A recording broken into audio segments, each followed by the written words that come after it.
Channel 24, Dhaka. ই কমার্সকে আগামী 3 থেকে 5 বছরের জন্য ভ্যাটের আওতামুক্ত করা সম্ভব, আর তা করা গেলে অনলাইনে ব্যবসা বাণিজ্যের আরো প্রসার হবে। নতুন ভ্যাট আইনে এই সংক্রান্ত প্রস্তাব সরকারকে দেওয়া হবে।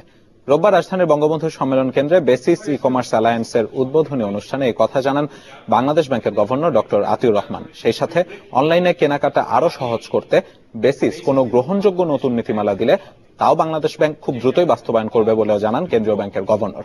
2009 সালে ই কমার্স কার্যক্রম নিয়ে নীতিমালা জারি করে কেন্দ্রীয় ব্যাংক। এরপর থেকেই দেশে অনলাইনে ব্যবসা বাণিজ্য প্রসার লাভ করে। দেশে এখন বছরে প্রায় 200 কোটি টাকার ই কমার্স লেনদেন হচ্ছে বলে অনুষ্ঠানে জানানো হয়।